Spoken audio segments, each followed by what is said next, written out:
Hello and welcome to Roadkill Entertainment's Video Village podcast. This is episode number 3. Today I'm going to do something a little bit different because I actually have a guest on the show today. I've got my good friend Peter Lambert and I guess what would you say, Diamondcamp Films proprietor, like the guy who is Diamondcamp Films. So we're gonna get into that. We're gonna talk about Diamondcamp Films and we're gonna do all that kind of stuff. We're recording this on December 28th, so this is going to go up in January. But so that's what we got going on for today. But I figure we'll start off the show with us talking about just, we recently went to the movies to see. I'm not going to do like the DVD and Blu-ray reviews today because I got a lot of other stuff to talk about. But we'll talk about a movie that we just recently saw in the movie theater because I'm pretty sure we have interesting things to say about it. We went to go see American Hustle the other day. I have a 2-word review for American Hustle. I call cinematic swindle, but I think Martin Scorsese should contact his lawyer. But so Pete, you saw American Hustle. What did you think of America? What is your review of American Hustle? I find it. It seems like it was like perhaps a script that was kind of crappy at first, and they just had it lying around and they decided that, well, if we take it and we set it in the 70s, I mean, this may or may not be true, but this is just what I thought when I was watching it. It seems like it was just kind of like boring script that they were looking at that was, in my opinion, like set sometime in the 2000s. This is just how I think.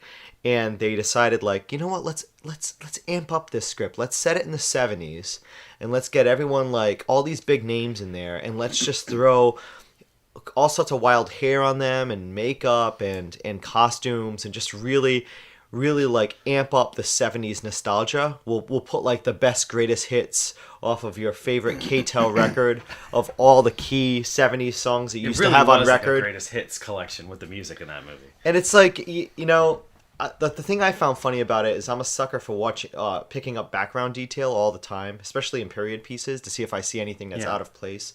And in this movie, what they would do is the two main characters would walk out. Like, let's say there was one scene where they were walking out in the city, and they were talking on a street. And I'm paying attention not to what they're saying because the plot's really boring, but what the people in the background are dressed like, and if they're dressed in any way, shape, or form like the two characters that you're looking at. So these two characters have hair weaves. They're dressed up. They look like they raided like a costume shop. The clothes that they had on was so obviously 70s that it like reeked of 70s. And, I mean, it looked like Brady Bunch style 70s. Yeah, it did. And the people in the background walking by all were dressed normal. They were dressed probably how people really did dress in the 70s. Not all of this flashy fashion. Right, not like over the top, like super costumey. Costume drama, as you said to me. Yeah, a friend of mine said that. Yeah. When I first seen the trailer, I was like, well, this looks pretty good. I didn't think it looked great, but I was like, it looks okay. And it looked like a Martin Scorsese ripoff then, too, in the trailer. That's while I was looking at the trailer. But. Yeah. And a friend of mine actually said it looked like a costume drama. And that kind of just put a bad seed in my mouth for the very beginning. Because you said that to me. You said costume drama. And I was like, okay. I'm like, yeah, but I guess you could call, like, most of, like, Scorsese's, like, early stuff, like Goodfellas and stuff like that. You could call those costume dramas, too, because I guess they are. But when you said that, it put such a bad taste in my mouth. And then when I was watching the movie, all I could think about was those 2 words. They kept popping up in my head, costume drama. I'm like, you bastard. Well, I'm and like, also, really, you gotta backtrack with what you just said. You said, like, you could call a Scorsese film a costume drama as well, but his movies have substance. This movie had nothing. This literally was just a movie with people talking in costume. They were talking about some sort of thing. They want to frame people. There were parts that were interesting in the movie, but not enough to fill up the movie. The plot was convoluted. Like, you'd be really invested in like what's going on, and then all of a sudden it would just turn into a love story. And then maybe some people were interested in the love story side of it, but then all of a sudden it would turn that off and go back to the other plot. It just looked like it was a big mess, is what it was. Right. So if you like it no matter what you were interested in as far as the plot of the movie, it never stayed in that long enough to keep your interest. It would jump to the other subject matter. Like if you were in it for the love story, it would change out of the love story and turn into a crime drama. If you're into a crime drama, it would jump out of the crime drama. And I can watch pretty much anything. Like I'll watch like the worst crap on the planet. But on top of all that, I mean, they're trying to emulate a Scorsese's movie, but there's no violence. So you get through this whole thing with all these people and all these sleazy players, and they're talking about the mob and all this stuff, and no one gets shot up. Nothing happens that's at least a little bit interesting or like kind of terrifying. It's kind of just. You just go through. It's a lot of talk. You were always kind of waiting for that. You were like, when you were watching the movie, you were waiting for that moment when the stakes were going to get so high for the characters that something really bad was going to happen. That you kind of like, you know, like I don't know, like a Goodfellas or something like that. Something big was going to happen, and it never quite got to that point. It was all talking heads. It was white collar crime, like through the whole movie, basically. Yep. I mean, I don't know. Maybe some people like it. Maybe some people enjoy it. Maybe it'll be an easier view watching it at home. But like, I don't know. I kind of left the movie with a bad taste in my mouth. I was just kind of like, okay, whatever. Saw that movie, big deal, right? But so have you seen anything else recently that that you liked or you want to let people know about? Anything good that you've actually seen, like as far as movies? Yeah, I mean, I think I introduced you, right? I said your name was Peter Lambert. I said Peter Lambert, right, at the beginning. Did I? Yeah, you did. I did. Okay, so this is Peter Lambert for anybody who's wondering. Okay, so yeah, I mean, like, I don't know, anything you picked up, it can be anything, it doesn't have to be a new movie, it can be an old movie, it can be anything you've been watching lately that you've been kind of One movie that sticks in my head that I really enjoyed was Good Luck, Miss Wyckoff. It was re-released just recently from Vinegar Syndrome on Blu-ray, and it's a really great movie. The movie, from what I was told, was never officially released in the uncut version, or maybe it was at one point, I don't know, but there is the rated version on the disc as well as the uncut version. The uncut version is often negative, and it's color restored and looks amazing, and it is it has really good actors in it. Donald Pleasance is in it, and who's the main character? I forgot her name, but she's famous. What year was this movie, just out of curiosity? This was like in 1977, 76, somewhere around there. Was it? Actually, 78. It was 1978. Yeah. And it was just a really great film. It takes place in the 50s, and it's about a school teacher who lives in a boarding house who is a virgin, and she ends up getting sexually assaulted by her African-American custodian in this small town, and she ends up kind of liking it, enjoying it almost. It becomes this really weird like relationship between this really abusive custodian and this teacher. And the consequences once the town finds out that she's with this guy.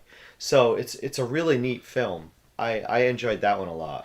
Now, whatchamacallit, is the two versions of the movie, there's an R-rated and an unrated, uncut version, I guess, in the movie. Is there like a large difference between the two? Have you actually seen? Compared Well, I fast forwarded through the R-rated one. The R-rated one cuts out everything that was good about the unrated version. Really? Yeah. There's a lot of violence. There's a lot of nudity. There's a lot of really, really disturbing stuff that happens for a movie of that kind. Yeah. And all of it's edited out. You don't see any of it in the R-rated version. Wow. So I guess I would imagine that the R-rated version was a theatrical cut that they put out of the movie Must have been. At some point, yeah. Or like maybe a home video version or something. Yeah, I mean, if you would have seen that version, the movie would have been like you never probably would have watched it again because it wouldn't have been as memorable. Yeah. Yeah, it didn't have any of the really good stuff that kind of struck me as to be a little shocking and wow. Plus, there's like some really nice subplots that they cut out too, which is more character development. I don't know, the original uncut version, which is out on Blu-ray right now, I would suggest seeing it or renting it or however you. Yeah, I don't know if right. I think I would imagine that like through I wonder if like Netflix and stuff like that actually has Vinegar Syndrome stuff that you can rent on Netflix. They do rent Blu-ray.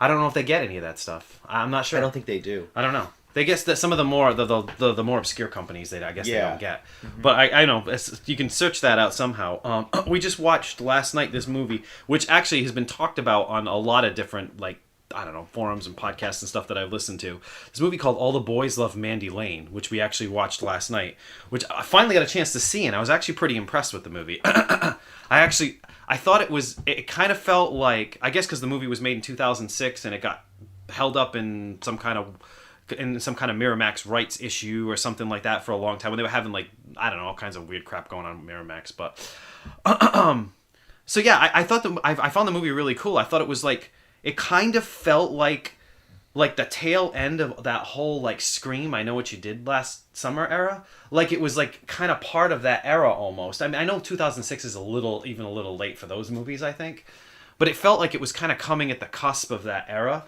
But almost like the filmmaker who made it was kind of like sick of those movies, so he tried to do something a little different with it.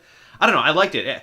I said last night it felt like Friday the Third. It had elements of like the original Friday the 13th and like slasher movies from the 80s, but it had that quiet thing that those movies did, where they weren't so over the top and bombastic and hitting you in the face with like horror movie stings through the whole damn thing, like most modern movies do. What did you like that movie, Pete? What did you think of that movie? Yeah, I liked it. I enjoyed it. It was one thing I did like about it is kind of piggybacking off what you're saying. The reason why I liked so many old, and the reason why I grew up loving so many old like slasher films and things like that is because of the character development. I'm really big on character, always have been. So I really want to get to know the characters before they get picked off. A lot of newer horror movies, they do some character development. The problem is that they're so cardboard cutout.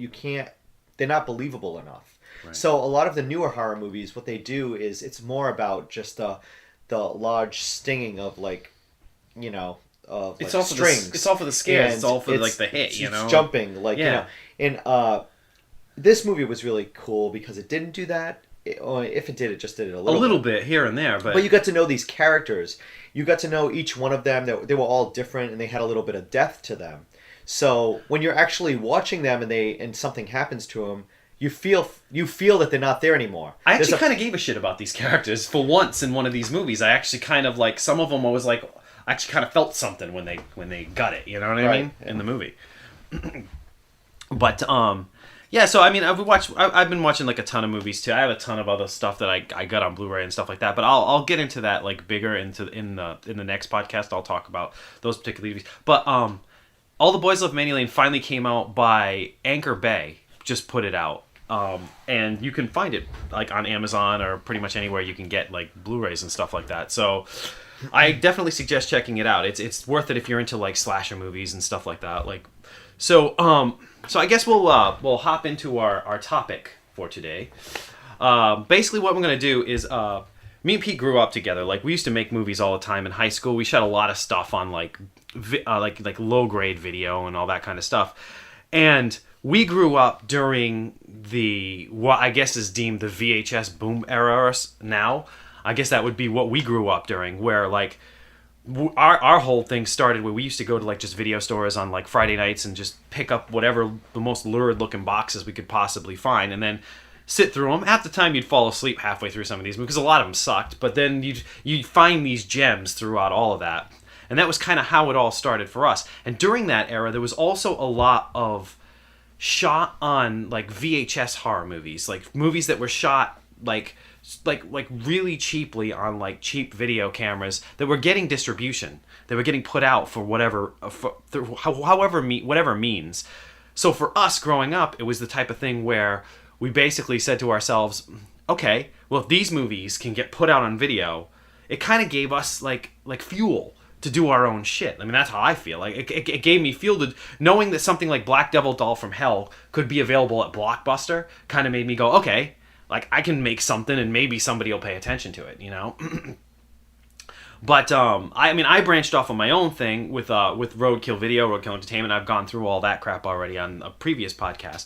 But Peter, we've always kind of worked together. We've recorded music together. We've been in like a million bands together. Like we've had our own projects. Most of them is just us, like under different names, different pseudonyms. Nerdy Warts, the Swanseas, the Society Party, all these different things. And I've used some of our music in the Roadkill movies as well now.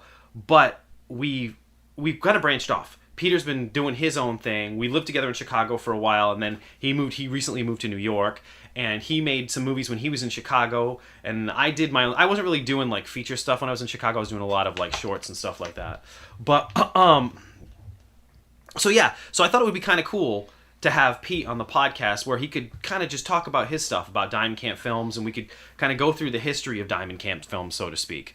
And I guess that's what today's podcast is about. That's what this one's going to be about, and it's going to be a lot about Diamondcamp Films. So if you're interested, after this is all done, we'll give you the website address. Well, right now it's www.diamondcampfilms.com is the actual website address for Diamondcamp Films, and you can find you can find everything off of that website, right? Yeah, you can order. You can order off it. Plus, he does have a movie called Dead American Woman, which is available on Amazon. If you go to Amazon.com, you can look that up. We're going to talk about those movies too, but yeah, okay, Pete. So, how did this whole Diamond Camp thing start for you? Like, I guess we'll start at the beginning and work our way through and do it that way. So, sure. Well, what happened was when I first went to college, I went as a theater major at St. Mary's College in Minnesota, and at that time, right before that, we were making horror films back home in Rhode Island. So I was in high school making these like little short improv horror films.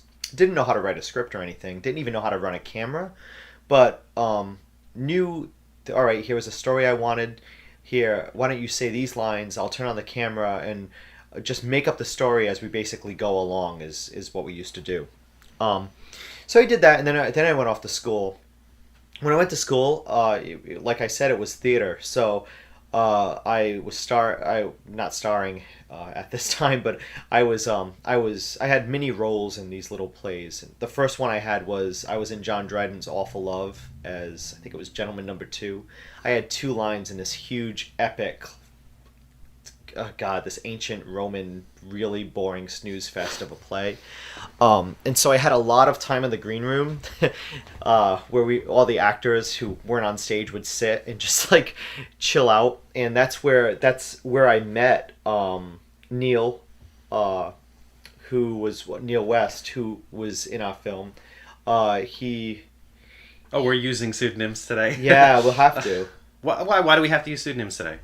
I don't know. We don't have to use pseudonyms today. All right, we'll cut this part out. Well, none of this is getting edited. So, we don't have. All right, I'll just say first names. Say first names if you can't say last names. All right, Jay doesn't like. Say why you can't say the last names. Yeah, absolutely. Because this is an honest podcast. We talk about Sure. filmmaking in all honesty. Yeah, all right. So let's be all honest. Yeah. People do not like their names 20 years later to be used in movies that had no budget, that they didn't sign releases for. And as a courtesy for this new one that I put together, I contacted the entire cast and asked them whether they wanted their name on a film that really is would be probably embarrassing for a lot of them, to be honest. None of them are actors anymore. Right. None of them do that kind of stuff. A lot of them are teachers. So all of them were excited that it was coming out. None of them wanted their last name in there. And I was told by some people that maybe I should, just throw their names on there. I didn't want to do that because I didn't want it to bite me back later. That's fair. And so with that being said, out of courtesy for these people that actually didn't get paid, didn't do anything to be in my movies, I don't want to reveal their last names. That makes sense. Because out of respect for them. We'll do it all first names then. We just won't say any last names at all. So a friend of mine named Neil is who I met. And I met him, during this play that we were both in. And we found out that he had kind of a mutual respect for the same type of movies that I had, and plus a lot more. He was kind of geared more toward older films, too, which he turned me on to. And one thing that we really gelled close together about is John Waters' films. At that time, I just got into it. So I didn't know it when I was 18 in high school, but I picked up on it a little bit more when I went to college because he was a fan of it. And I always heard of the movie Pink Flamingos, and he actually knew a lot more about the other films. So he showed me some of those films. I would hang out with him outside of work and school, and we would watch these films. And I was like, wow, you know what I should do? I should just write a script and do something like that. However, at that point in time, I was still just a freshman in college, and I didn't really know enough people to actually do it. Didn't have my grounding just yet. So I met a few other people in school. Another friend of mine named Blair. And somehow I got a camera. I think it might have been him or his friend's camera. And we shot this little thing called The Wishing Tree when I was a freshman in my college dorm. And that was kind of the very first one that was considered Diamond Camp. And how I thought of that name was I had a bunch of words that I wrote down on a sheet of paper, and I wanted to kind of emulate John Waters' company, Dreamland Films. So what I thought was I just read a lot of words of things that I enjoyed. So I really was a big fan of King Diamond. So I wrote King Diamond, and then I wrote. I loved going to camp. I was always a big fan of camp. So I wrote Camp Down. Camp didn't really necessarily have to do with Camp B, as in camp films and things that came out later, that kind of genre. Right. Camp was actually, for me, going to camp, because I was a Boy Scout and I loved camping, and that was something that I really enjoyed. So I had this sheet of paper where I wrote down a bunch of stuff, just a bunch of random words, and I would connect the words to see which ones sounded good together. And the one that actually stuck was Diamondcamp. I was like, well, that sounds kind of neat. And so that's how the name was born. Well, now, okay, back when you started making these type of films, right? What was the initial intent like for fun, so to speak, or did you actually kind of in your head, did you have any like further intentions for this when you were doing it, and the people doing it with you, just out of curiosity, like did they actually? Were they just doing it for fun, or was it like more? Did they think maybe they get something out of it, or was this just like? I think at this earlier stage, we were just doing it for fun. I know the Wishing Tree... Even with the features and stuff? Wishing Tree was just for fun. I mean, my viewpoint of what I wanted them to be was a lot different than everyone who was probably in there. Of course, yeah. Aside from maybe Neil, who thought that maybe, something more would come from it, but we were all very young at this point anyway, so, you always have that youthful optimism. Yeah. That anything you do will be, oh my God, this is amazing. Yeah. Oh, how could I live without this thing? And it's a youthful kind of point of view, a very unworldly point of view of like, wow, I'm going to make this and everyone's going to enjoy it. And this is the best thing since sliced bread. I definitely at that point in time in my mind thought that what I was making at that time was the best thing ever, which is hilarious now, and I love saying it because it's just funny. But I'll just move a little. Yeah, go ahead. After we made the Wishing Tree, I went back home for the summer because school ended, and that's where back here in Rhode Island, where we're recording this, at my parents' house. When I was home that summer, I wrote the script from When Roxy Comes to Town. I was going to shoot it here in Rhode Island. I was going to have my father play a principal. I think you were supposed to be in it at one point. Yeah, I was.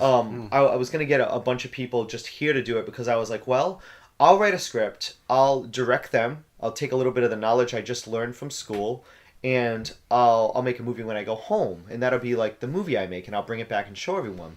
Well, it didn't pan out, obviously. I was only home for like 3 months anyway. So when I went back to school in my sophomore year, that's when I kind of knew some new freshmen came in, freshman theater people. A lot of them I snagged up to use for the first scripted film, When Roxy Comes to Town.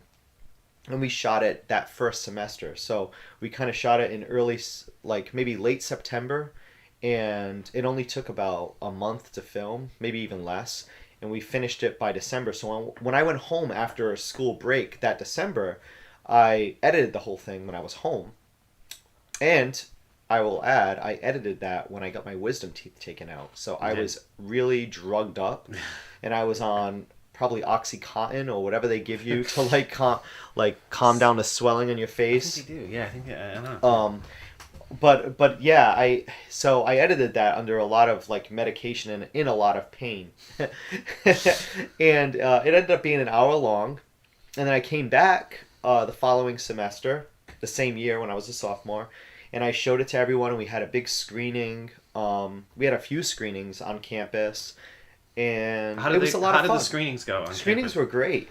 Like all the people that were in the film went, plus a lot of the other theater kids went to it. So I guess that's the great thing about having like that theater crowd is that they have friends, and they'll bring people to like a show or a screening. Yeah, like exactly. The band scenario, the same thing. Now, for anybody out there like that, like wants to like get into like filmmaking and whatnot, what would you say? Like, because everyone always talks about when you talk about movies and stuff like that, they always talk about budget. And they always talk about what things cost. Now, let's go back to the earliest shit possible. What were these movies costing you? What did they cost you to make this stuff? Like anything? Or did it cost? Was there much costs involved in it, or was back then? I forgot how much Roxy, but it wasn't a lot. It was just like. It was everyone would just bring their own clothes, or I had a bunch of clothes I would just get from the Salvation Army. We'd throw it on. I used my friend Neil, his video camera. I bought the tapes, the VHS Right. tapes. I mean, outside of just buying little things here and there, the total cost was definitely under $50. See, so And to make a film, the budget was never something that I cared about. right. I always, especially at that point, all I wanted to do was just get the story across and the characters across. I had no idea how to cut. I had no idea. I mean, I had no idea how to shoot anything. I didn't know. I didn't understand coverage. I was really basing it, and I know you mentioned earlier about those shot on VHS films that Yeah. we used to watch when we were younger. That was never an inspiration for me personally. The inspirations for me were not the shot on video films. It was the real films. I was very inspired by Last of Us on the Left and Okay. all those those slasher films that we used to watch. Yeah. The VHS films growing up were the crappier versions of the films I really liked. Some of them I liked for kitsch value. Other ones we kind of watched, didn't like. But only now that we're older we can appreciate We kind them. of appreciate them a little bit more. So yeah. like the shot on video stuff for us, and I'm sure the people who shot those films on VHS were also influenced by the same things that we were. Right. They just wanted to make another film. They wanted to make something that was cutting edge, kind of like Right. a Maniac if it was a horror movie base, or like a Pink Flamingos, or like an Eating Raoul, or like something that was like really far out there that we rented when we were kids that we just were influenced by. But I guess you could at least say that it proved to us that, like, because you're right, it's like it wasn't particularly influenced by those films, but it was almost like it proved to us that, okay, you can make a film with your neighbor's video camera or a crappy little video camera. Yeah, sure. You know, Yeah. because I think a lot of people normally, like, there's a film school mentality, especially Mm-hmm. now, that floats around with a lot of, like, independent filmmakers, where it's like, if you don't have professional equipment, you don't have this, you don't have that, you don't have this, you can't make a movie. So it's like, that. I know, that's exactly. The It's like, dichotomy of that's even changed nowadays just because everyone has a camera and everyone's filming. And Right. you have these Kickstarter and Indiegogo funds where like you can literally finance your entire movie now without any production company. You can just do it yourself. Yeah, you can do it yourself. You raise enough money, you can make your own movie now. Did- It's the market, it's a lot easier now to make a movie than it was when I was making it back in 1993. Because back then, first of all, the movies that I made back then yeah. would never be accepted into festivals. A shot on VHS film back then would never get looked at. They No, would they only wouldn't. look at something that was shot on film or at least a high grade consumer like camera. Right. Like, you know, so the stuff I was shooting was out of pure impulse. You were doing it for the love of it. Yeah. For the love of it. 100%. At the time, however, I thought that it would be the next biggest thing. Like, you know, because you just look with those But that's rose-tinted cool, though, glasses. that you actually, like, you had that in your mind. That's what I was trying to get at, Yeah, really. totally. Is that, like, even though you were making these, like, super duper, like, no budget movies, there was still heart involved in it. Like, the people making them were enjoying what they were doing, and they Right. were, you know. Well, after the first one, after Roxy, everyone wanted to be in the next one, and so I left for school again. I mean, I left for home, and it was 1995 at this point, and I started writing the script, and I threw around a lot of ideas for writing different things, and I had a lot of unfinished scripts, and I was like, well, maybe I'll make another comedy, maybe I'll make a pseudo sequel to When Roxy Comes to Town called Juice, and I wrote this whole script for that about the bum under the bridge, and I was like, I don't know if I want to do that. Like, what do I want to do? Well, horror's always been a big influence for me. So When Roxy Comes to Town was a comedy, kind of dedicated to John Waters, and so to speak. I wanted to maybe go back and make something that was a little more scarier, but still have kind of a John. I was onto a very huge John Waters kick, so it was kind of like John Waters in a horror film, and I kind of made my own style. I created my own style out of that weird counterclash. And so I think you did. I think with Backwoods Freaks comes into its own. It feels like a Peter Lambert thing. Mm-hmm. Whereas even Roxy, I love the first movie you made, When Roxy Comes to Town, or short movie, whatever you want to call it. I think that movie feels like somebody who's trying, you know, who's testing the waters with the John Waters humor. Right. But yeah, okay, so go ahead. Yeah. So I wrote this 80-page script, and it was so long. There was no second draft. There was none of that. Like, basically what you see in the movie is what I wrote overall. Like, it was the final version of the completed script. I didn't know anything about, like, rereading your stuff and maybe dabbling with another draft of the film to kind of make things more concise. It was just like, no, let's just do this. At that time when I was in St. Mary's, I knew that I wanted to be a filmmaker, and I knew I did not want to be a theater major. I knew the going on stage and acting was not for me. At that time, I did get another role. I ended up being in Our Town as the priest. Or was it the priest? Yeah, it was the drunk pastor. So I was in that play in that time. It was the fall of '95. And I was doing more theater work. I was actually, before that too, I was playing piano and doing some improv for this comedy troupe that was on campus. So I was doing theater stuff at the same time, and a full-time student, like with a full course workload. Also balancing all of those things with writing a script and making a movie. So but you would say that like all that stuff that you were doing was helpful in getting all these people involved to want to be in your movies at the time, because I mean, 'cause I think that's the hardest things a lot of people deal with now is trying to get people to be in their movies, no matter how low budget it is. Right. But the school was kind of like for you. It was it was the plays and meeting all those different drama and studios. So, it was a. I mean, I can make friends really easy. Well, too. yeah, you always have. So it was easy for me to make friends when I first got to school, and when I have friends around me, I just include them in what I'm doing. Right. And I like to get people excited about what I want to do too, Mm-hmm. and I want to get them excited about it because Right. I'm excited about it. Right. And so, I mean, I understand if someone, and there were plenty of people who didn't want to be in my movies. Yeah. Yeah. The ones that you see are the same ones each time. There are people who just But you weren't afraid to ask, though. That's the thing. I was never afraid to ask people to be You got to in be it. willing, because you never know who's going to say yes and who's going to be like, okay, sure, why not? Exactly. But at that time, I actually called my parents and I wanted to leave that school. I wanted to go to a film school. And I remember having a conversation with my mom just saying, like, I'm unhappy because, I feel that my calling should be going to a film school and doing this. And she told me that if I kind of stuck it out at St. Mary's, they would help me get into a film school after college. So I was like, all right, I'll do that then. Deep down inside, I didn't want to leave St. Mary's anyway because I already made some really great friends. I was young. I was kind of just didn't really understand where I was going or where I was heading. Right. I'm happy now about that though, because all the knowledge I got from school, I actually apply it in other ways now making films. I know how to direct actors. Right. I know how to direct non-actors. I know how to get a performance out of people that maybe I can't necessarily even do. My magic is not in front of the screen. I myself am not a very talented actor, although I can act someone. I can make sure someone pulls off a performance that's believable. Your history is theater based, so you're used to what was your actual major? What was it when you were in school? My major was theater education. Yeah. So it's like directing actors and stuff, right? Right. That's And then I went off to what it grad was. school, and I actually taught seniors how to do for a play. Yeah. I actually had to direct them. So I have directing under my belt. I actually directed a play that same year I was making Backwards Freaks. I had to direct a play. It was part of directing one.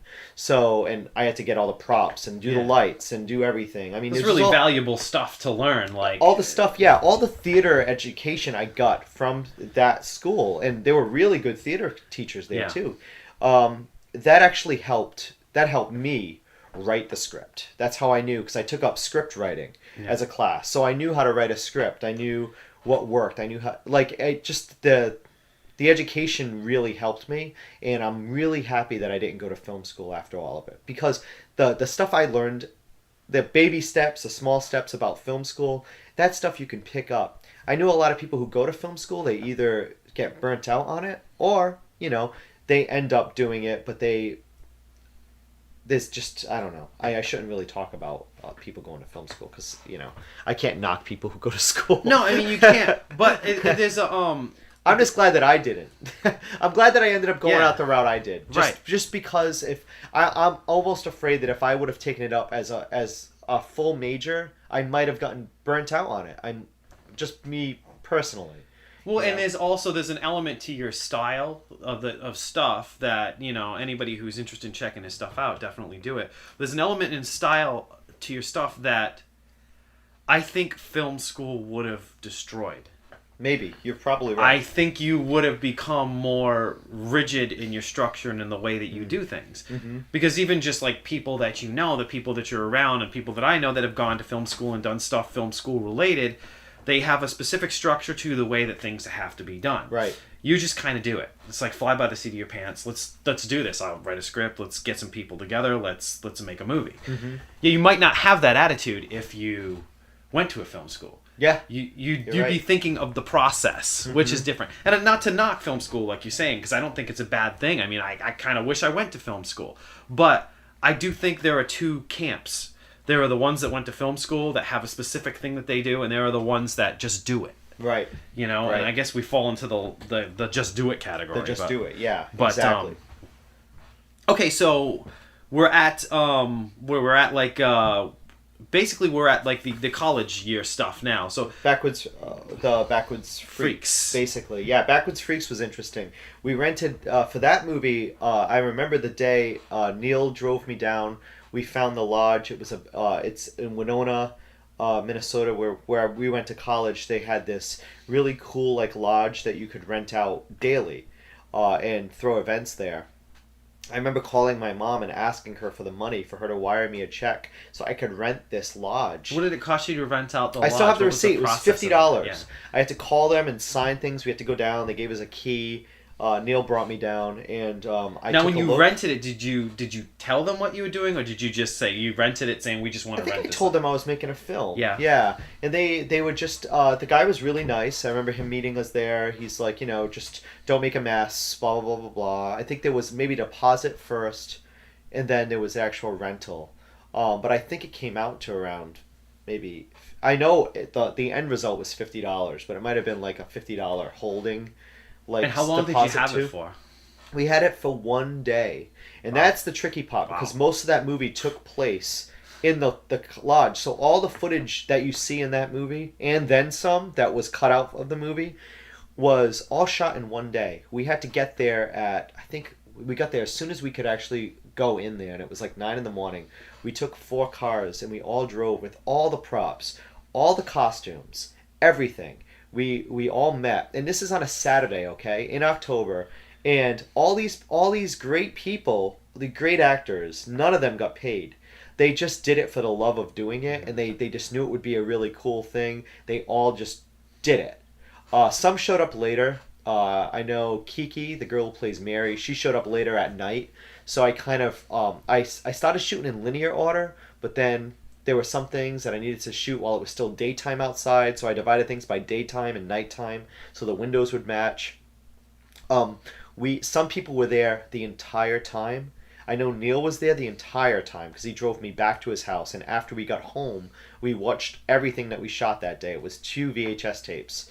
So it was 4 hours of footage. So how many, like, just a guesstimate, it's probably hard to know at this point, but of the script pages that you wrote, how many script pages do you think you filmed in one day at that place?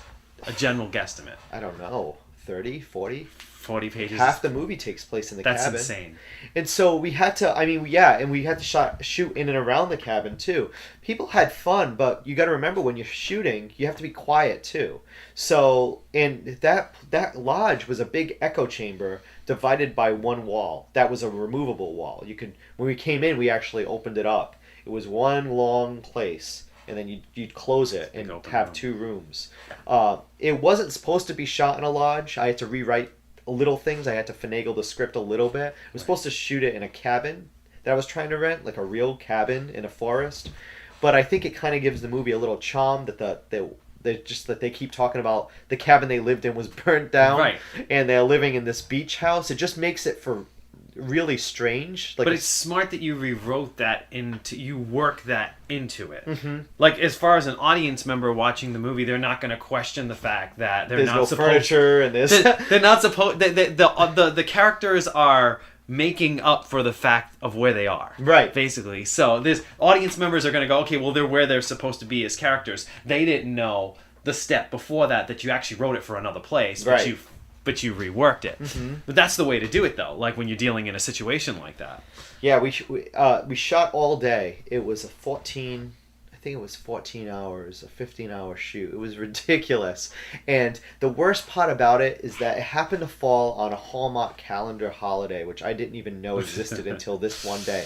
It fell on Sweetest Day. That was Sweetest Day? No, I didn't know what Sweetest Day was, but a few of the girls, toward the end, I'd say probably around the 8 or 9 o'clock hour, we had about 3 or 4 more hours left of shooting.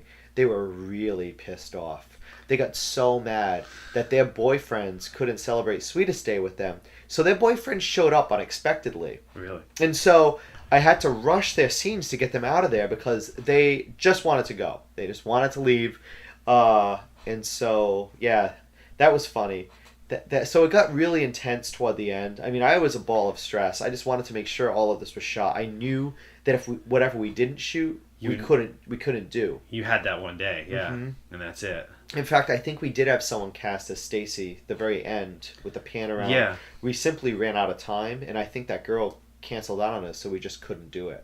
Wow. So, we just couldn't do some of the stuff that I actually wrote in the original script. We couldn't do just because of time. That's pretty impressive, like what you're saying right now, because I mean, even like from this level, even thinking of it the way like things happen now when you make movies and stuff like that, to get that many people in one place for like 15 hours, I know, with no pay, and they just pay. did it. Like, I mean, it's hard to get people for like 5 or 6 hours to shoot in those same conditions. It's insane. In better conditions. I know. It was probably the most outside of some of the Dead American Woman shoots which were almost the same actually. Right. They kind of mirror each other. But it was just insane that back then I was 20 years old, rallying up all of my friends, just staying at this cabin. There were no drugs, there were no drinking, there was nothing like that going on. Everyone was just working their tail off, like memorizing all those stupid lines I gave Seriously. them, and pretty much saying them all that was on the page. And it was all scripted. There wasn't a lot of improv in that movie. Right? No, people weren't improvising. They were saying all your dialogue. There was no improv. That's why you were lucky with the theater actors, because they had that experience of memorizing dialogue. Exactly, they were good. They were really good. You could shoot really long takes. Mm-hmm. Like, I mean, that's a hard thing to do with like non-actors. I watch them now, and I'm so impressed by their performance, because I'm like, they're actually really good for the material that they're given. Right. These. And you shot everything in like long takes too. Like, I didn't know what I was doing with shooting. I would pan around when people were talking. There was no coverage shots, so it almost looks like a documentary style in some parts because I'm just holding a camera moving it. But that kind of gives it the kind of awkward charm. It gives it a charm, yeah. Especially since it was shot in that really crappy consumer grade like VHS. It kind of gives it its own weird flair. But it ended up being a feature-length film, and that was my first feature-length movie, was Backwards Freaks. Now, okay, and here's an interesting point just to make. Okay, you said in the end it ended up being a feature-length film. How many pages was the actual script that you did? The script was like 81 minutes. 81 pages. 81 pages. Okay, so maybe even more than that because of all the stuff I wrote in with you and Walter. That was handwritten script. So I'd say it was probably about 90 pages. Okay. So it did kind of work out to the typical like minute per page script thing, which is interesting. And it wasn't a screenwriting program either. I wrote it like a story. Wrote it out. I wrote it. I typed it like a story. Yeah. Like. Now was mostly dialogue or a lot of description or a good. A lot of dialogue, tons of dialogue. Most of it you've seen. Yeah. We shot. God, after we shot at the cabin. That brought us into October, early November. From November to December, the next 2 months, we had to shoot the rest of the film. I always put a cap on it. Yeah. So I always wanted the whole movie done before I went back after the semester ended. So that was first semester, September to December of 95. Yeah. It was done by then, except for the added on thing that we shot with you the following summer. Yes, so we shot something later. Jay has a small role in the movie that we actually shot here in Rhode Island. We shot it in Rhode Island, in '96. But other than that, the whole movie was shot in 3 months, and this is going along. Like I said, we were all in plays at the time. That sucked up all of our time. Plus, we're all full-time students living on campus, so. I scratch my head wondering. I mean, I didn't drink or do drugs or anything when I was in college. And there was really no time to do any of that stuff anyway because I was making movies on the weekends. On the Right. weekends, I was literally shooting all day on Saturdays and Sundays, or going shopping for locations, or doing this and that. And would you say giving yourself a time cap, like you said, like you actually capped it off, like kind of helped? Because even at that level, kind of made you say, well, I want the movie finished by this point. Right. You kind of otherwise you can just kind of go on and on and on forever and never find an ending to something, right? I mean, it kind of helps. I think. And there was no even on that level. There was no texting, no nothing like that. We all had room numbers on our dorm, so I'd have to call the dorm rooms. I have all the old, because I'm a hoarder with all my films, but I have all the old letters I would send out. So I would literally type out a letter saying, here are the scenes that we're going to be filming, and everyone had a copy of the script. And I would put it in there. I would send it to their P.O. box on campus. So they'd get these letters from me that would say, like, greetings, Diamondcamp Film people. This is what we're going to be filming on Saturday, blah, blah, blah. We will be filming scene 1, scene 8, scene 9, scene 12. There will be indoor and outdoor scenes. Becky, please bring blah, blah, blah, and your wig. So-and-so, please bring this and that. We will be taking this car. Meet us here at this time. We'll pick you up. So it was all, I mean, I didn't even have a car. Thankfully, like, Sarah and Neil were kind enough, I even put them in the credits, that they were transportation because they drove everywhere. That's cool. You know, and Backwards Freaks also, a lot of it was shot off campus. Except for the classroom scene, everything was shot off campus. So everything was shot in the town of Winona. Now, and how did you get to use the classroom? Did you guys just sneak in there, or did you actually get permission to do it? We just snuck in. You just did it, yeah. Yeah, because it was a Sunday morning. That was one of the last things to be shot. That was actually one of the last, I think it was the last day we shot. It was supposed to be really quick. Yeah. All these kids were nice enough to meet at a certain time after, like, dinner hall. Yeah. Or lunch hall, or morning breakfast, and we shot for like 3.5 hours that long ass scene, that classroom scene. And you never ran into any problems, and nobody ever did anyone actually say, "Hey, what are you guys doing here?" or give you any? No, because that school wasn't like that. Because it was a theater school, yeah. And I mean, it wasn't a theater school; it's a university. Oh, St. Mary's University. But I mean, but it's just like, I mean, it's a private, it's a Catholic college, kind of a private school, and like, if the door's open, you can go in there and use it. No priest is gonna walk around asking you like, what are you doing? And even if they didn't care. See, and I think that's a big difference between now and even then. Yeah. Is like the places, people are so, on that stuff now. Like if they see somebody doing something, like, what are you doing? What's going on? The problem is everyone has a camera now. Everyone is shooting things. Everyone is filming things. And no one knows if they're up to no good or not. You don't know what they're doing. You know? Right, because a lot of people nowadays do a lot of hidden camera, like, joke stuff as well. Like, right. And so you don't know if it's something serious or something. Back then, when you see someone walk around with a clunky VHS camera, they pretty much know they're filming. So they're shooting something that's probably a movie, especially if they see people in costume. Yeah. And they kind of just used to let it slide. Nowadays, you see someone walk by with even a little tiny iPhone, they're thinking, all right, what are they doing in that room with that iPhone? You know? Right. It's a whole different... Well, and even a lot of places, I mean, this is even just going back to, like, 2000s when we were in a band, we were in California, and, like, just to bring in decent camera equipment into a club, they would charge you, like, $75 just to bring a camera in. Yeah. Like, that's not, they don't even know what you're doing with it. But if you're carrying that camera in the door, they're charging you $75 just to carry the camera in the door. You're right. So it's a very different time. But I mean, I think it's still out there though. I think there are places out there that people can still kind of like, steal, like guerrilla filmmaking. You know what I mean? You can just go in and film and get away with it. And when I got home in December from school after I shot Backwards Freaks, my friend John, who's also in the movie, he had a friend named Carlos who was up in Mass. He was in Wareham, Mass. And he worked at a cable studio, and he set it up that I could go there and edit Backwards Freaks. I had 6 videotapes, and from 7 p.m. to about 2 in the morning, I cut the entire movie in a cable studio. The entire You cut the whole thing in one from sitting? 7 p.m. to 2 a.m. And it was a snowstorm outside, and my father had to drive up to Wareham to pick me up to bring me back, and I was leaving for Minnesota the next day, so it had to be done. I was so stressed out. I put all the titles on. I cut this whole movie together in just those hours. Yeah. Well, when I finally seen what I did, hindsight's always 50-50. I was like, this isn't the finished version. This is terrible. There's things I don't like about this at all. So then the following summer, I reshot some more stuff, and recut it again, VCR to VCR, syncing up a record player, syncing up a tape deck, syncing up sound effects.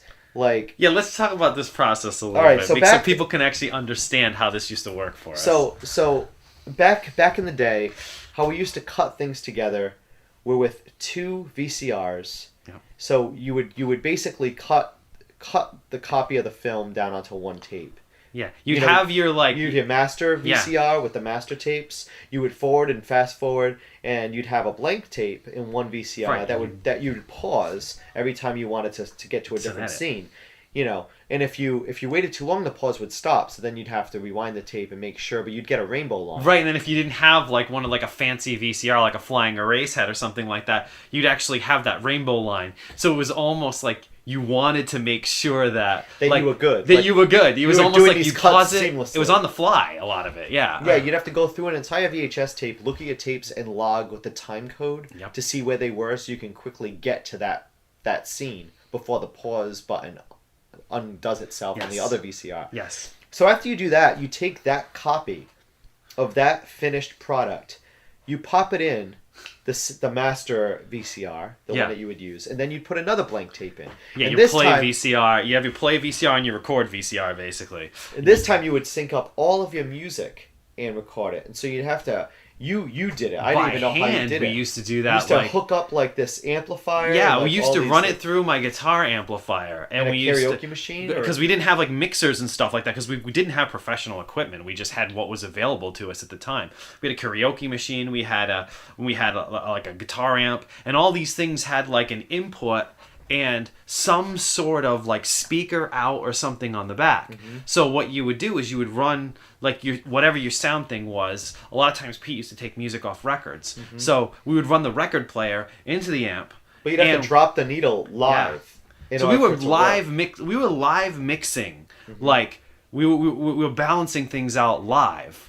Right on the spot. You were doing a live mix of the movie straight through. Totally. And recording it onto that record VCR, the final VCR.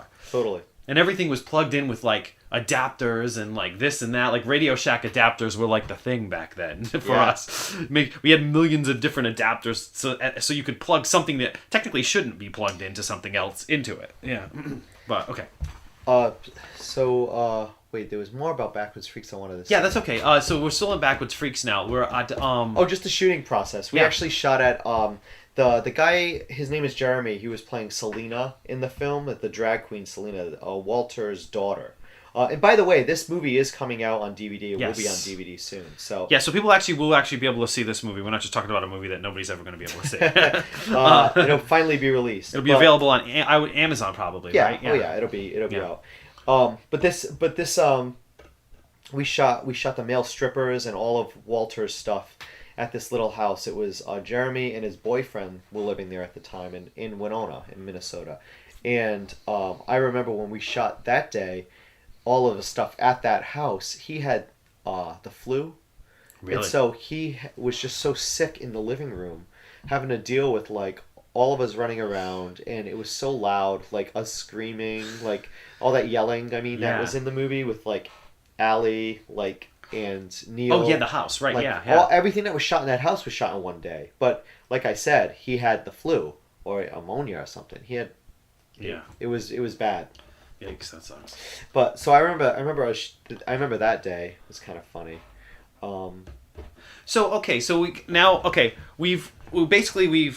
We've gone through pretty much the whole process of Backwards Freaks being made, right? Yeah. Okay, so so you made a couple other short films after that. We don't have to go through each one exactly. name by name, but we made a couple other short films in the same style, shooting with the same people. Sure. Generally speaking, from that time period. Yeah. So after that, throughout the rest of my college years, it was a few years running after that.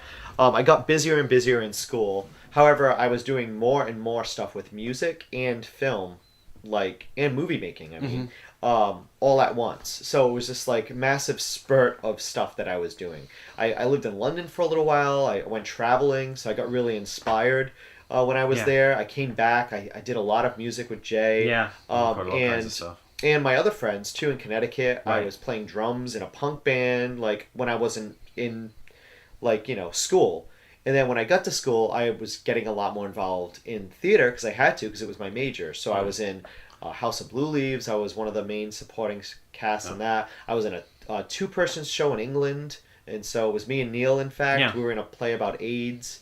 Plus, I was in this other play called Museum. I mean, my meal ticket was, my dance card was full. Was at completely that point, full. Yeah.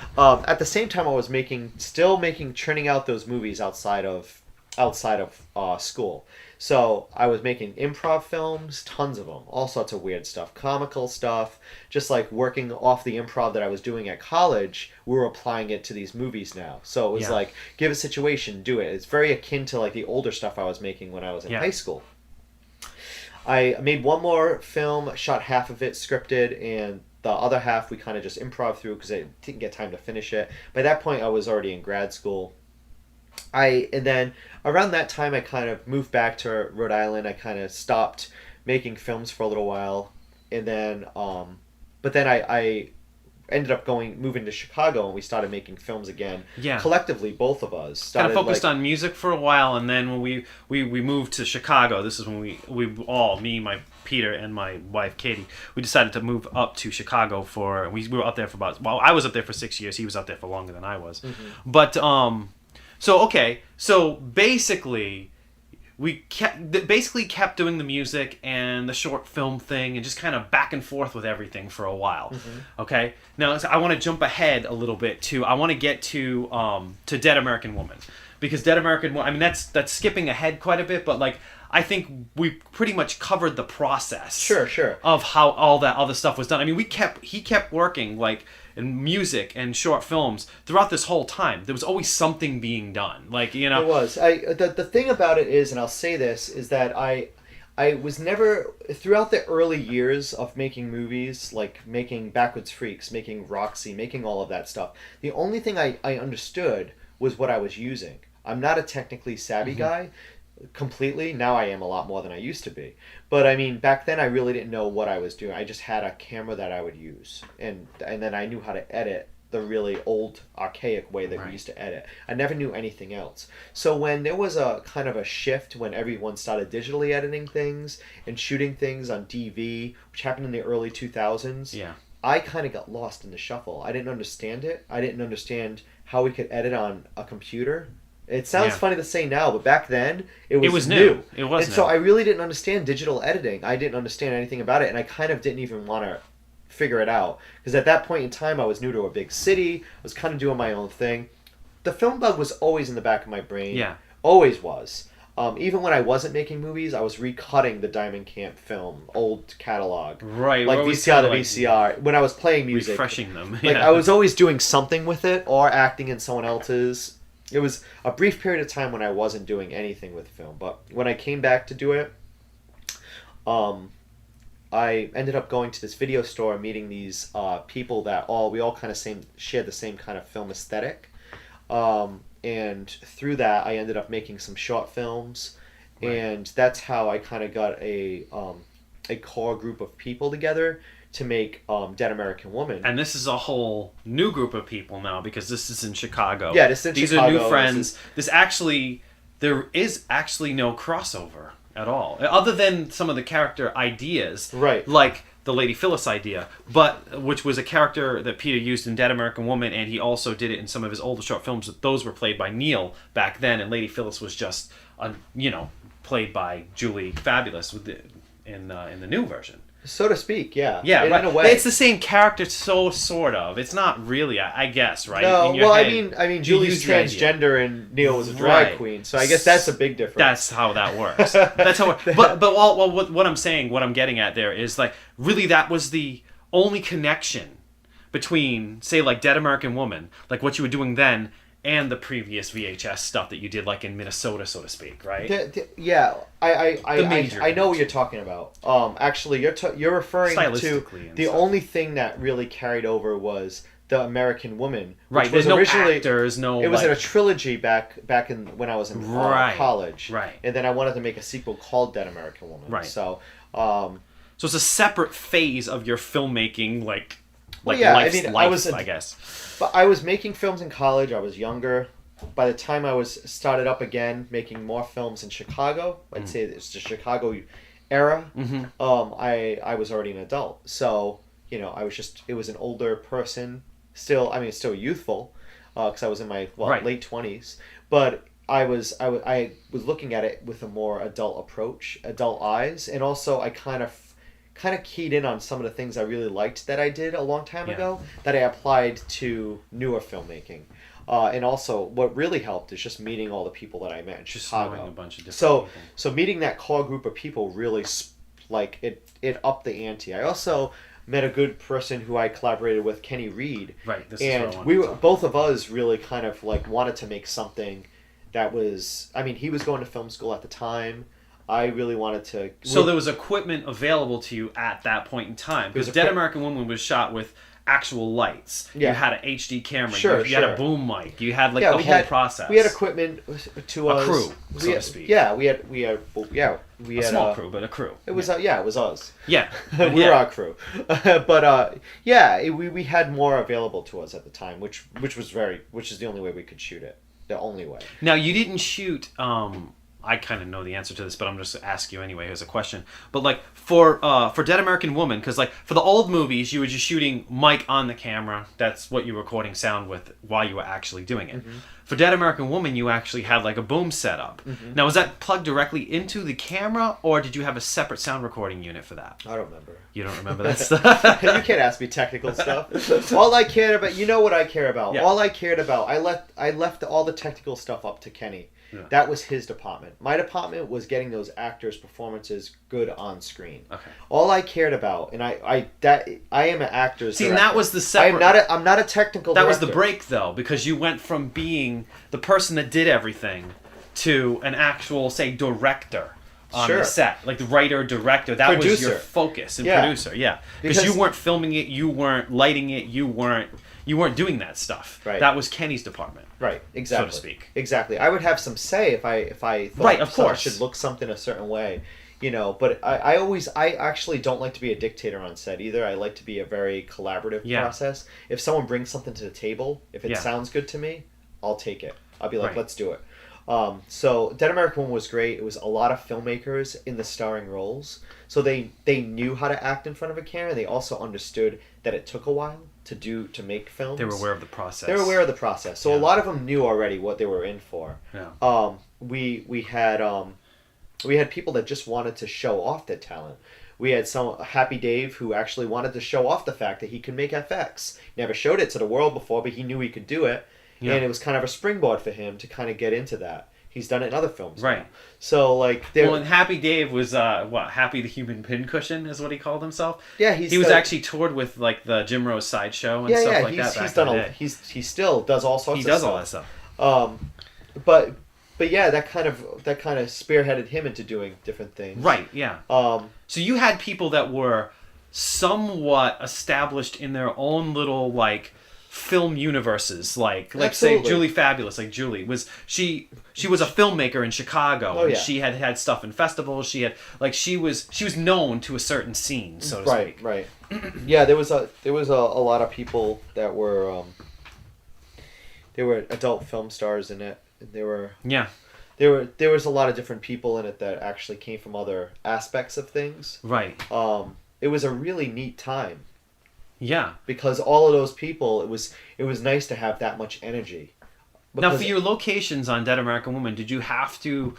I think most of them that I can think of were people's houses and people that they knew. But was there anything that you had to rent or you had to secure? Yeah, we had to rent. We had to rent out the Exit Club. Okay. For all the beginning when she's dancing. Okay, the club. Yeah, there's at the beginning of the movie. There's a dance sequence in a bar. We went to a dominatrix, a bondage house, an apartment. Talk about the club a little bit, because I'm sure people would find that kind of interesting, independent filmmakers and stuff like that. What did it just to rent out a bar / club to use a club, and the people that were in the club in that scene, how did that work? We brought everyone in. You brought everyone in? Was it empty when you came in there? There was no it was closed. Oh, okay, so you did it on. We had to do it before the place opened. We had really?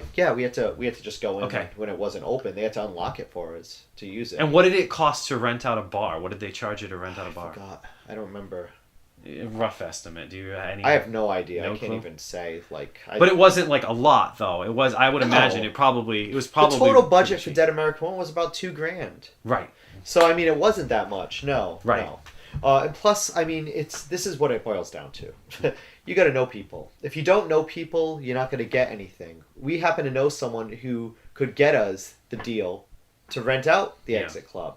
It wasn't like we just walked there blindly and asked, because they probably would have said no. That's how it works. You think so? Like, because some people are on that level. Like me personally, I don't know a lot of people, so if I needed to rent a place out, I would literally have to walk in and ask somebody to rent. So you think it would be harder for a person like that? Oh yeah. To have to get a I bar. really think at the end of the day, it's knowing people. Really? It has to be. Friends of I feel friends. that way. Like, I mean, you don't have to have like highly influential friends. I mean, I guess it helps if you do. Right. But right. like, just general friends of friends, people knowing this person. Oh, my buddy owns a bar. This owns it. Like that. Well, this is the thing too. Like whenever I wrote these movies, whenever I would write the scripts for them, even now when I write things that I want to actually make, I always think in the back of my mind, can I pull this off? If we couldn't have pulled off Exit Club, we would have figured it out some other way. Or reworked. We would have just went to the school that we were at, and we would have turned that into a club, and would have had Julie just dancing around with a fake pseudo bar with a bunch of flashy lights. We would have figured it out. Yeah. That's the beauty of low budget filmmaking, is you got to be really inventive with what you're doing. You can't always just settle. You would be surprised at how many people like I've come in contact with that will not budge on script details, will not budge on this has to be shot here, this has to be shot, and they're trying to do it at our level, Yeah, but those people, and it doesn't work. Those people can't. They won't finish it. They'll never finish it. They'll It never doesn't finish it. work. You got to compromise your style. You got to compromise your idea a little bit, not your style. No, your idea. You got to be willing to work it into your sets or your locations. Sometimes change it comes a out to be a location. happy accident. Right. Look, the whole torture thing in Dead American Woman at the end, when Happy's getting rigged up and swung around and all that stuff, that was shot in a completely different place than the whole him coming back and so that was a whacked different. on The head. Filth Pig Studios was what you're talking about, right? Right. So that was a different Filth Pig studio, like when he was. Yeah, getting, it was a like, whole killed. warehouse in like south side of Chicago, because that's the place that had the hookups for the hooks and everything. Oh. Okay. So we shot a lot of it at the Art Institute in downtown Chicago. Now, is that where he used to do some stuff? Is that how he It's knew just of where that place? one of the guys he knows. and And they could get the chains and the rigs and do it there. Because he does body modification type stuff where he hangs himself up and Exactly. like that. So I mean, this we is shot a great deal of Dead American Woman in the Art Institute. All of the Filth Pig Studio stuff was shot, except for exteriors, was shot in the Institute. But for when Happy was getting strung up and hooks through his body and hanged, that was shot in an entirely different location. Because you just gotta mold with work. where it works. That's it. But the thing is when you're watching the movie, like as a viewer watching the movie, I would never pick that out. To me, it just looks like another room of the same building. Mm-hmm. So that's okay with that kind of stuff. And for anyone who's curious, because I know people listening to this might not have seen these actual movies yet. We keep saying Filth Pig Studios. Filth Pig Studios, it's a... well, explain, in general, give them a plot breakdown. Well, Dead American Woman is a movie that's available right now on Amazon.com. Yes. It's also streaming direct on digidev.tv from Synapse, right? Synapse Films. It's a movie. It's kind of a exploitation film about this girl this go-go dancer who gets lured on to the set of a snuff film where she's murdered on film. Only to rise from the dead, seeking vengeance against the snuff filmmakers who murdered her. Cool. So, and the way she does it is she goes back and she films their deaths, but she's actually from hell. So it's obviously not meant to be taken too seriously. Right. But one thing I did notice though is that there's a lot of I reuse and recycle a lot of things from movie to movie that I write, and that's subconscious. So I don't know if that means I have my own style. I don't know if that means that. I think you do. I definitely think you do. But every one of my movies has walking, always has walking with music. There's always like voyeuristic qualities, and I know filmmakers are usually voyeuristic, but mine has a lot of voyeurism in a lot of them. So I guess I'm just considered a voyeur at this point. But yeah, and there's always revenge in my movies. Yeah. Those are the key elements I see in mostly all of my films. And it's interesting that you point that out, because I think with the two movies specifically, I mean, we've been talking about a lot of like short films and different stuff like that as well, but the two specific things that will be available. Dead American Woman is available now. Backwoods Freaks will eventually be available. The tie between the two of those, I think they go together. Yeah. There's an interesting tie. There's your style is definitely becoming more prevalent in Dead American Woman. Yeah. Like, it kind of became your own thing, but it's there from Backwoods Freaks. Like, if you watch Backwoods Freaks, it's the same type of characters. Yeah. Just on a different level. Uh-huh. You had people that were more willing to do the more outrageous stuff that you had written on the page for Dead American Woman. So it goes further. It goes further, yeah. That's exactly it. Now, a lot of people will, like, just filmmakers in general, like, will be like, okay, well, so you made a movie, you knew all these people, you hooked up with a bunch of people, independent filmmakers, artists, whatnot, and that's how you got this core group of people together, and that's how basically the process for Dead American Woman kind of started and continued. I would have, in general. But people always, like, everyone always talks about, like, money all the time. Like, how do you get the money? How would you say, like, a budget for Dead American Woman worked? How would you say, like you said, like, it probably costs about, what, $2,000-$3,000 to make total? Like, if you added it up, you know what I mean? But how did that work for you? Like, was it just an ongoing process? Was it, did you have any money up front? Did somebody else give you any money? That type of thing. It was pay as you go. Yeah. So Dead American Woman was a pay as you go thing. If we needed something, we'd go out, we'd buy it. I'd buy it. Now, were there any times in the movie where, like you wanted to film, but you had to kind of wait because you guys didn't have the money to get something? No, you never ran into that. Never ran into that. Okay. So what we would do is, like, let's say Happy looked at the script, and there's a girl getting her head drilled in, and he found a place that sells cow guts or cow brains that he wanted to get. He would probably just pick them up, and then that day just give us the receipt and say, like, this is how much I'm owed. Oh, okay. And so we'd save receipts. So you guys actually paid back the people who, like, would buy to a certain degree? No, yeah, because we basically made almost all of our money back from Dead American Woman. The problem is all the prices keep getting inflated or deflated depending on who you talk to. Okay. So, like, no one really knows how much we paid for it. Everyone claims they have receipts. I know Happy probably has his receipt still somewhere. Yeah.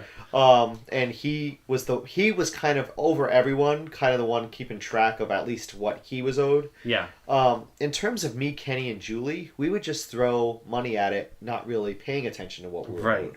Because, I mean, Julie bought a whole computer. Right. To make the movie. I bought a hard drive, and back then the 2 terabyte hard drives were expensive. Yeah, they were back then. $199 for a 2 terabyte. So, I mean, are we including those costs? Some people would say yes. Other people would say no. Yeah, you would. I mean, so you got to really. We came up with the number $2,000 for Dead American Woman as a rough guess. But that movie had no budget. We went into it just saying we're going to make a movie, like the old days. Nowadays, for Nurse Jill, as an example, we had a budget. So we were allotted a certain amount, and that's what we used. So how did is there anything else that you have to say about Dead American Woman, really, or is there that you can think of? I'm very tired of talking about Dead American Woman. All right. Dead American Woman is I mean, we've talked that one to the grave, and the reason why is because we shot it and it took forever for us to edit it. So we were talking about it to kind of keep up momentum about the movie. We had fundraisers about Dead American Woman to raise money to finish the film. We went through all this stuff. The movie wasn't even released until last year. I was very, very happy and honored that Synopsis called and really enjoyed the film. Yeah. And that was kind of interesting. I got the offer for a contract through Jerry Chandler from Synopsis during Hurricane Sandy. So I was in Brooklyn, walled into my apartment. I see the phone ring. I didn't answer it. Then I seen it was from Jerry Chandler, a voicemail message, and he said, "Hey, look, I really want to talk to you about Dead American Woman. You sent us a copy. Love to talk to you about it. Could you give us a call back?" So I called him back and mentioned how I was in the middle of Hurricane Sandy at the moment. And we talked about the movie a lot. He really enjoyed it. He gave some really nice compliments about the movie, and also said some things that he would have wanted more from. They were very minor things, and it kind of makes me laugh when I recall what he wanted. But he wanted more female nudity in the movie. Well, Synopsis is like it's about nudity and gore to them. He said if the beginning wasn't as campy, the opening wasn't as campy, and if there was more nudity involved, he would have easily have picked it up and put it on DVD. But since he still really enjoyed the movie, he did want to actually do something with it. And so he decided to distribute it through his Synapse streaming site, and it's available on Roku devices, and Digidev TV has it under their Synapse channel, so you can watch whatever Synapse films that they put up, including mine and maybe some other independent ones you can't see anywhere else. So it's out there. It's in the stratosphere, you know. Now, for like independent filmmakers that like listen to this and they say to themselves, "Oh, well, okay, so you got a distribution deal. It's being distributed through that thing. It's a form of a distribution deal." Now, I mean, I know the answer to this, but I'll let you answer it. Like, was there any money involved in the distribution deal? Like, is it just like, because there are the people out there to be like, well, did you get paid for it? Did anyone? Distribution deals don't work like that anymore. Well, for low budget indie films, from what yeah. I mean, maybe it does, but the way that this contract worked is that you would get paid a percentage of what they got through their streaming channel. So depending on how often the movie gets played, right, depends on how much money you'll see from it. I get it. So have you ever seen anything from it? Yeah. You have? Mm-hmm. Okay. And like what do you get? Like what have you seen? Just I mean, because this is the type of stuff that people want to know. Like, what do they want to know? How much money I make? Right, yeah. They do actually. No, seriously. This is the stuff that filmmakers want to know, because like this is the stuff that nobody will tell you. Like this is what's important to a lot of people. Like what would you make off of like a video on demand? Like well, I still have a full-time job at Apple, so I'm obviously not living in a mansion. Right, well let's look at it this way. Like if you got a check in the mail, if they sent you a check, like one check for like a little while, like what would that actually be? I don't know. Like I mean I'm not gonna say dollar signs. Why not? This is what filmmakers want to know about, though. This is what nobody ever wants to talk about. But this is the stuff that everybody wants to know. Yeah. You know? So, like, if you get paid by Synapse, because really, I mean, what's the big deal? Like, Synapse will send you a check for, like... 50 cents. Okay, there you go. All right, yeah. Well, that's it. But that's what I'm saying. That's the point I'm trying to make, is that people think there's so much money involved. Like, literally, you go to, like, conventions and stuff like that, and people think independent, like, no-budget filmmakers, like, even low-budget filmmakers like us, if they get a distribution deal, that they're making money. Mm-hmm. Like, I think people need to kind of, like, adjust their priorities. I don't make any money. Yeah. Like, I make money off of the sales of, like... if I sell a $20 DVD, the money goes... I get the $20, it goes back into, like, paying for materials or whatnot. I have a PayPal account. Well, listen, rather than even say how much money you make, right? All right, rather than go that route, right? How much would a check be? Because to me that just is kind of silly. Because it could be any movie. Every distribution deal is different, so you can't just say. Well, no, like, actually, this is that's that. not true. For wait, before let me finish. For your deal, what you should talk about more is, like, what was the front end? What did you pay actors? You know what I mean? Technically, how does that work? Because some people don't pay actors, other people do. Yeah, other people have a budget. We've never paid our actors, So see, Dead American Woman, we didn't pay anyone first time around. Yes. Now, from how we divvied up the money basically after that is just whoever put money into the film, we'd kind of just all share. Like, right. You know what I mean? Okay. And so that's how we go. That's how we're going about Dead American Woman. Right. Like, none of us really have made anything off it. Okay. You know, we all kind of broke even. Right, that's exactly it. Same thing for me. Right. Next movie, Nurse Jill, we actually paid our actors. It's more legit. Everyone signed release forms. The movie is more legit now. Because all of a sudden, you've paid people for this. They've earned their time. They can't ever ask you for anything out, like, you know, because they signed a contract saying that they would get paid this much to do this. Right. So the next film, after making Dead American Woman, Nurse Jill legitimized. It became. I realized some of the things that I wasn't taking too seriously. So that was the weird thing. If we're talking the history of Diamondcamp Films, right. Dead American Woman was a learning experience for me in a number of different things, like a number of different ways. One, you got to pay your help. Right. You know. Two, you know, you got to have more of a solid plan as to what you're going to do. Like, you have to have the complete foresight so something doesn't sit for years and years and years. Granted, Nurse Jill has sat for years. Well, but that's for other reasons. Yeah, right. That's for post-production reasons. It has sat sat for a number of years. Now, did you actually... Okay, so we've kind of moved off from Dead American Woman now. We're moving into the next movie that Peter has made after that, Nurse Joe, which isn't available yet, but will eventually become available down the line. Was there actually a budget to start Nurse Jill with? Yeah. You guys actually had a budget. Joe did. The producer did. Right. You know, I don't know what that budget was. You don't know what that budget was? He told me at one point, so I would just be faking it if I just ran out a number. I don't remember. But he said that he would put this much toward making a movie. Okay. I'm not one with dollar signs. I could care less about that stuff. Right. Which is why I'm not rich. So I just wanted to make the movie that I wrote. So that was a complete divide, 50-50 in terms of how that worked. Okay. He bought the film, he loaded up the camera, he shot it. He produced it. And it was shot on 16 millimeter. Shot on 16. So he shot it, he produced, I co-produced. So he would pay for the film, I would pay for everything else, like meals for the actors. Okay. He would also pay the actors too. So with his budget, his side of the budget, he would pay for the film and the actors and stuff. My side of the budget was props, was anything else we needed. Gas for transportation. Was the stuff that you would typically use to for prior movies as well. Exactly. The stuff that you kind of took into your hands. Mm-hmm. I mean, other than film was a new thing because you hadn't shot. I don't actually know the budget of Nurse Jill.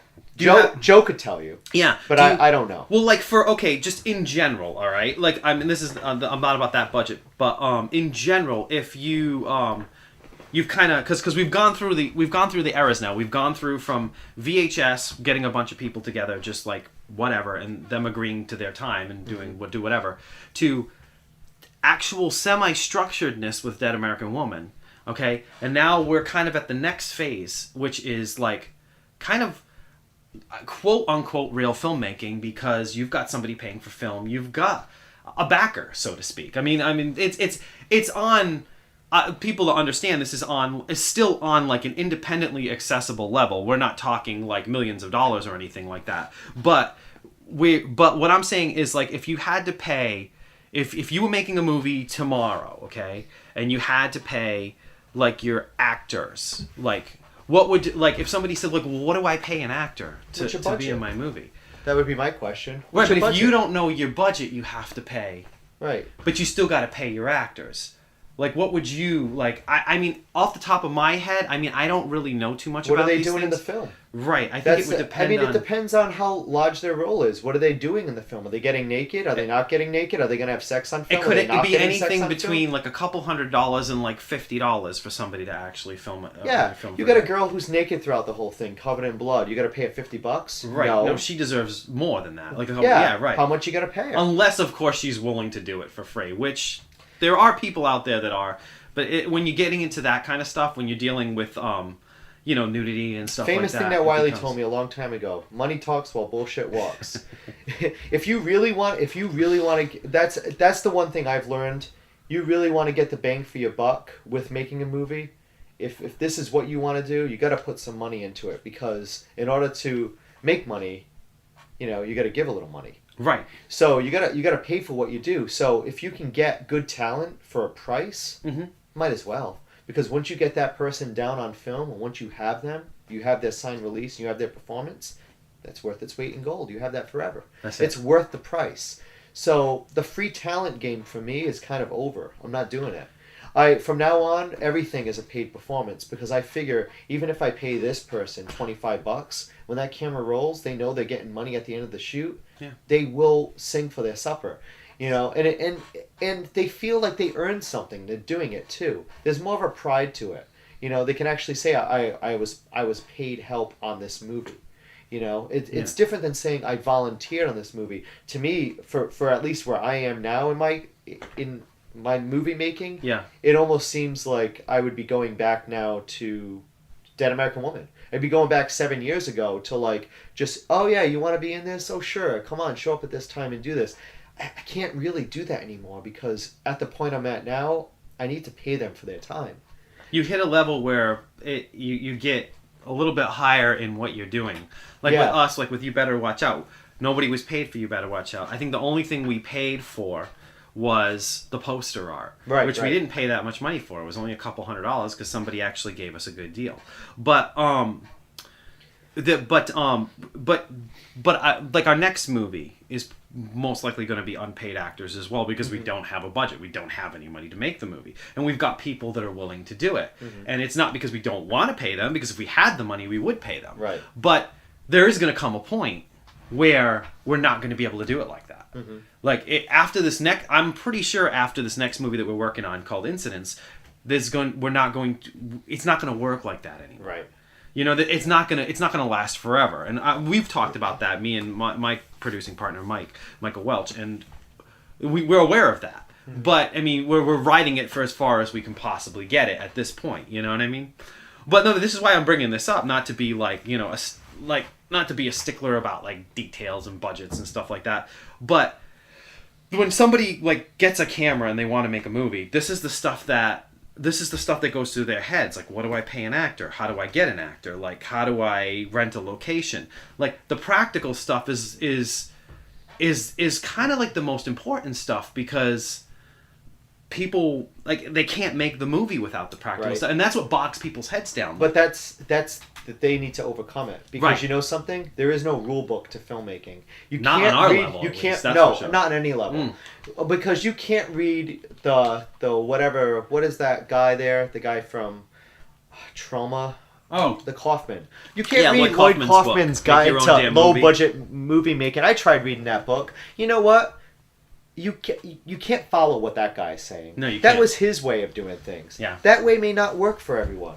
My way is I wouldn't suggest anyone following my advice to how I make a movie. Right. You know. But it's a guy. There's ideas in there. There's ways, like, if movie making for me is a drug. So what I do is we were talking about this the other night. Yeah. It's for me, I have to make it. It's an impulse. So I'll do anything to get it made.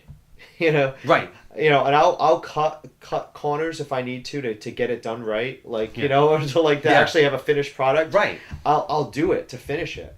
Like, come hell or high water, the movie will get made. The movie's getting done. I have a ton of stuff that's unfinished. I mean, I have back catalogs. I'm known for it. I have tons of unfinished movies that is just sitting in the wings waiting to be edited.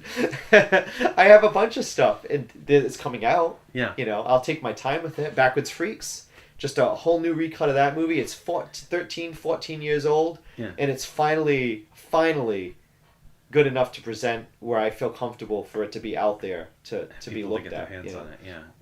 That American Woman took 7 years to actually officially come out. Now, have you actually this is an interesting thing to talk about.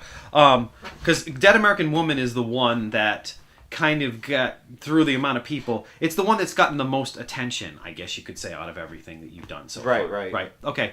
So, have you guys gotten any reviews or anything to do with Dead American Woman? Have you ever submitted it to anything to be reviewed? Have you gotten any reviews or anything like that? Yeah, we got a few reviews actually. Yeah. Were they positive? Were they decent? Good. Oh, cool. Yeah, they were fine. I mean, I'm my own worst critic anyway. So I mean, I can rip apart Dead American Woman into a million pieces, really, because it's just my own movie. It's your own movie. So yeah. You always strive to make the next one better, you know. Right. One thing I will say to anyone who is an aspiring filmmaker is, you will just be disappointed in your final vision. It'll never be as great as you see it in your brain when you first develop it. When you first come up with these ideas, they have this resonance in your mind that, oh my God, this script, what I'm seeing, this is going to be the scariest or the funniest thing ever. People are going to love it. What you'll end up seeing is hopefully 25% of that vision. I know, you're completely right, and I think on a low budget level like that we were. I mean, I don't even know what you call us. There's so many different terms. There's micro budget. There's no budget. The funny thing about this is I read somewhere, it was some article I read about it, where they were saying no budget is like $15,000 or more or something like that. I'm like, wait, how is that no budget? Like, like no budget for me is like $3,000, yeah, like, exactly. or less for that matter. But yeah. So what? Get back on my train of thought here. I think what people need to realize too is they got to be flexible. I think people need to be flexible when they're dealing with this stuff, because there are a lot of independent filmmakers out there that are not flexible at this level. And I don't think, and it's not that like what they're doing, and I'm not bashing what anyone's doing, it's not that what they're doing is wrong or bad or better or any less good than anything that we're doing or I've done or anything like that. But you got to be flexible with your script. You got to be flexible with your locations. You got to be flexible with your actors, because if you're not, I know everybody has a vision and everybody, you know, it's all my vision, this and that. If you're not flexible with that stuff, I hate to say it, on this level, it'll never get done. Either that or it'll take years and years. It'll years take to finish. far too long, and then in the end, like Pete just said, like you're always going to be a little bit disappointed with what. There's always going to be something that you're going to be like, we could have done that better. We could have done this better. Do you really want to take 10 years to make a movie that costs like $5,000, all right, and then look at that movie and have a million problems with it because it took you so long and you had so many problems? I mean, you do it for like 2 years and you look at it, you go, okay, well, I can move on to the next thing. 10 years of your life and you look back on it, I mean, that's a harder hit to take. You know what I mean? That's a harder slam to take if you spent that much time and that much effort on things. And we've been doing the festival thing, okay?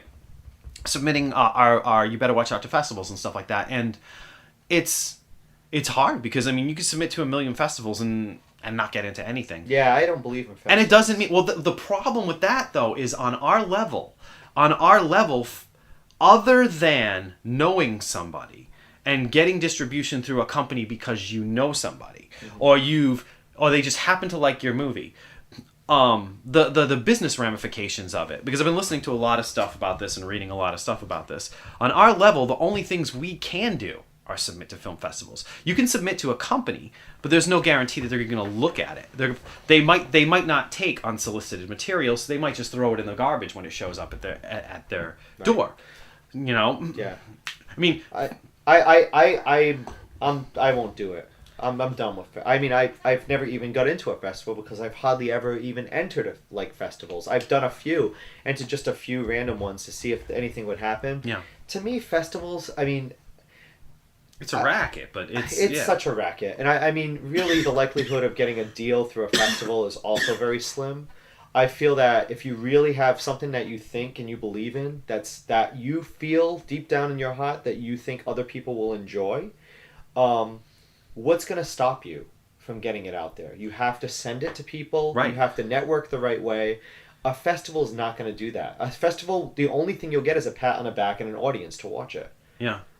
Or not even that. Or not even an audience. Or not even an audience at all. We screened, and you know, I mean, and I'm in the spirit of full disclosure here, to be completely honest, to let people know what this is really like, we got into the 2013 Rock and Shock Film Festival with our movie, Mike Welch and my movie, You Better Watch Out. We screened You Better Watch Out. It was on Sunday at noon, all right? And to no one. There was not a single soul in that room. Myself, my wife Katie, who's also the producer on the movie, and one of our actors, Diane Welch. We sat in that room. We sat there for about 20 minutes, and at that point, just basically like, okay. We laughed because I can't sit here and just like sit in this audience and with nobody. I mean, maybe somebody showed up afterwards, but that's what you're dealing with, though. That's the reality of the situation. Like, just because your movie got into a film festival doesn't mean that there's going to be anybody in the audience. Right. We promoted the crap out of it. They announced our movie. None of the movies, only 2 of the movies got announcements throughout the whole weekend. They announced our movie 15 minutes before through the loudspeakers and everything. Yeah. Because somebody who was in the movie works for the Rock and Shock Film Festival. And still, not a single person in the room when we screen the movie. And you kind of can't take that stuff to heart because, that's just the way it works. At that level. But no, I mean, I get what you're saying about, submitting the film to just, you know what I mean? If you're not going to go the festival route, and if you have something that you believe in, have realistic expectations, though. Because if you send it to fucking Universal, if you send it to friggin' Warner Brothers, nobody's going to pay attention to it. Research smaller companies. They're out there. Companies like Synapse, Scorpion. Some of these companies don't do stuff like what we do, but a lot of companies now, like Full Moon has their own, which kind of seems like a racket, but Full Moon has their own video on demand distribution thing that they're doing out now, a new Wizard video type of thing. But yeah, I mean, do you have anything to say about Nurse Jill or anything about that? I can tell you about the future of Diamondcamp. All right, yeah, where let's do that. I can tell you that I have in me one more film that I think will I think that I have one more that I'm willing to give it the all. One scripted, really fine film. I mean, I have a back catalog of ones I need to edit still. So I'm talking about one that's currently not shot yet or like in production at all. I think I have one more in me to actually see if it will be done. If nothing comes of that one, it may be time for me to stop. But I say this, though, with a grain of salt because, like I've said earlier, it's like a drug for me. You've been doing this making for a long time, too. So. Making movies is like a drug for me. But now that I'm almost 40, making money is a big thing for me, too. And I'm getting to the point now where if I keep churning out stuff that's not going to make any profit, what is the point? There is no point. I'm doing it because I want to waste time and do it, or do I actually want to get something from it? So... I mean, I'm not just a filmmaker. Actually, I have a number of cards under my deck.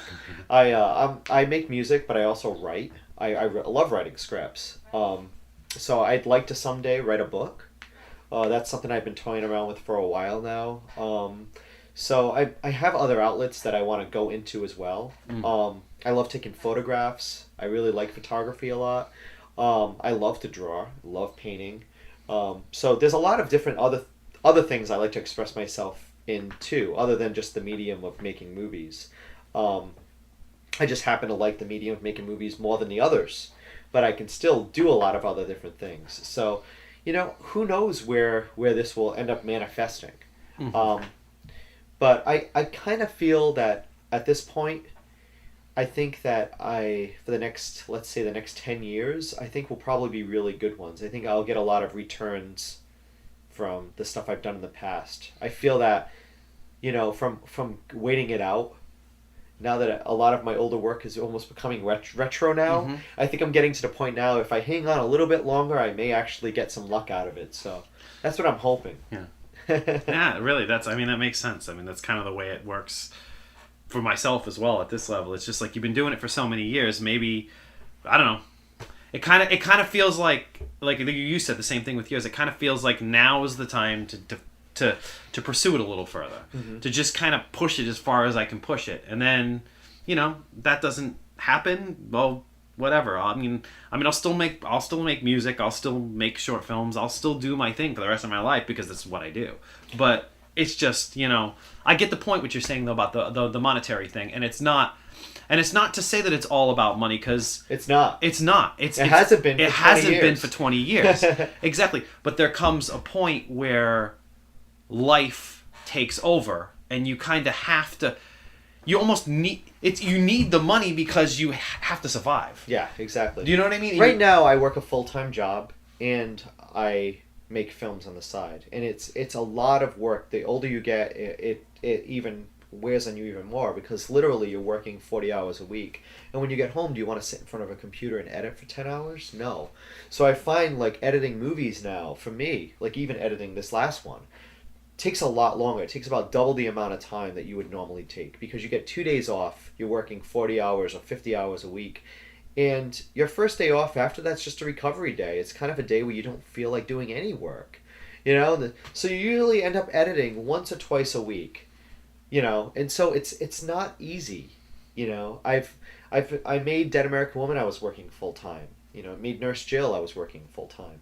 These projects are still Nurse Jill's still not finished, like post production wise, and I know why it's not finished. It's not finished because outside of other circumstances, just life goes on. Life keeps moving. I heard someone say a while ago, and it really did stick with me, and it was someone famous, I forgot who, but they did say, if you're going to quit your job and pursue what you want to pursue, that's the only way to really make it. That shows that there is a love, because you're willing to drop everything and be broke in order to pursue your dream. Yeah. That that's a way of doing it. But it's not really a way of doing it, because in order to be broke means that you would not be making movies. There's like a counter, like if you're broke, there's no way you're going to be making movies. Maybe that would work for a musician if you had a guitar. You could go somewhere and just like play with a band. But if you're a filmmaker, you need money. Right. You know, it's no, you know, you can't just make a movie broke. I think on this level, like even for myself and for like the way that I've looked at it is that I've acquired equipment, so to speak.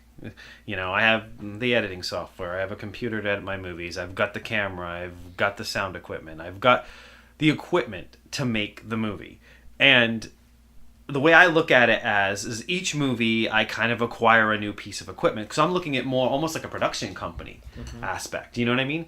So we can make our own movies. Like, we need the actors, we need the locations, we need that stuff. But as far as the equipment is concerned, that's never too much of a concern for us, because we have it. We have our own like production equipment, so to speak. You know, and it's good enough. Maybe it's not awesome, amazing, but it's good enough. You know what I mean? But yeah, if you're coming at it from the perspective of not having any of that stuff at all, if you're broke, you're not gonna be able to make a movie. Exactly. Plain and simple. Like, I mean, if you have no equipment, you have no way to edit a movie, no way to shoot it, no, you know, it's you're not going to be able to do it, because you do need a little bit of money. But I on the other hand, I don't want to like discourage people from just saying fuck it and doing it, because that's kind of the way I've done it my whole life. You don't need to discourage people anymore. Nowadays, everyone has a camera. Everyone has a flip camera. Everyone has editing software. Right. If you own an Apple computer, you get iMovie automatically. Right. So, and that's just dropping files down and editing them together. You don't have to worry about having a VHS camera, like trying to load that into a computer to edit. You know, everything is so easy nowadays. Anyone can be a filmmaker. Yeah. You know, it's just you got to have a clear vision and the foresight and the forecasting to put it all together. If you don't have that, then you're just shooting a bunch of random pieces of shit and stitching them together for no reason. Right. And I think people need to also you know, and it's a little bit of a modern phenomena, but I guess it's always a modern phenomena. But go back a little bit, like with your cinematic influences, like, you know, go back to the 80s, go back to the 70s, the 60s, like watch older movies. Don't just base everything that you're doing on what's out there right now, because you know what? Everything goes through fads. So like, all right, by the time you figure out what's going on right now and you make your epic that's based on what's going on right now, something new is going to be happening. So at least if you're rooted in like kind of like a cinematic history, if you're rooted in like something that's always been there, that's always, you know, always has kind of like an appeal to it, then, you know what I mean, then I think it works. It's a lot of times it's the stuff that feels like fly by night, that's like, you know, it has like a modern style, so to speak. That's the stuff that gets buried under the carpet, especially on a low budget independent level. Yeah. Like, it's the stuff that kind of like makes people go, oh, I used to watch movies like this when I was a kid. Those are the things that people remember. And I mean, I mean, we're probably gonna close this. We're gonna kind of cap this off, I think. But my own opinion about the so bad it's good phase that's been going on about lately. Like, there's so many movies out there. Everyone's always, oh, it's so bad it's good. Yeah, but you can't make a movie like with that in mind. You don't make a so bad it's good movie. You go out there to make a fucking amazing movie, and it comes out the way it comes out, and people view it as right. It's so bad it's good. The Birdemic. Yeah. I listened to this whole thing about the making of Birdemic 2 that's coming out, and I find it's complete exploitation, but I find it very fascinating what the filmmaker, the producer did to make Birdemic 2, and I wasn't interested in Birdemic 2 at all until I actually heard what this guy did. He went back to the original filmmaker of Birdemic. This guy's kind of clueless, like this Japanese filmmaker, and there's a language barrier with him as well. And he said to him, if you were able to make Birdemic 2, what would you do? And the guy told him what he wanted to do. he had the foresight to go to his backers and tell them, you've got to let this guy do exactly what he wants to do. We cannot interfere in any way, because if we interfere, we're making a camp product. If we let him do whatever he does, if it comes out horrible, then it comes out horrible, but that's what he would have done. And that's how they approached Birdemic 2, which I'm kind of interested to see it now, because they said it's better because he kind of progressed as a filmmaker, but there's still those elements in the movie where you're like, there's that divide where he doesn't really understand what he's doing, but they let him do it. Now, that's a fucking rare incidence, because how many friggin' producers and studios are going to actually do that? That's true. You're like, right. give you like, I think they gave him like, God, they gave him like $10 million or something like that to make, just to do whatever the hell he wanted to do with it. And he doesn't really know what he's doing. But they let him go with that because they figured if you try to force it, then it's not going to be authentic. Right. But so I don't know. It's an interesting thing. But any final words, Peter Lambert? You want to actually? You can give them your website addresses and stuff where they can find your stuff. Sure. My website address, although it's going to be updated, but the address will stay the same, is diamondcampfilms.com. You can search for Dead American Woman. It's available on DVD. It's also available streaming, Digidev TV, through the Synapse channel. You can find that on Roku devices and other devices, mobile devices. So there's many outlets to see Dead American Woman. Coming soon is Backwards Freaks. It's not released yet, but it's in the ending phases of being done. So that DVD will be out as well. And I look forward to releasing more. I do have a lot of movies, and a lot of them are not released. You can find things that I will never be able to release on Vimeo. I have a Diamondcamp Film channel, as well as on YouTube. But I look forward to releasing the ones that I can release. Otherwise, check out those channels and take a look at my stuff. Cool. Awesome. And I hope you enjoyed it. I hope we were informative. And I hope somebody gets something out of this, or somebody listens to it, for that matter. All right. Thanks for listening to the Video Village podcast. This is Roadkill Entertainment. You can check out Roadkill Entertainment online at jayburn75.wix.com/Roadkill Entertainment. So JAYBYRNE75.wix.com. Roadkill Entertainment. And, check out Roadkill Entertainment. Come see what we've got. You better watch out. Hometown, we're working on a new project now. And, I'll be back soon. Probably next month with another edition of Video Village. So thanks for listening.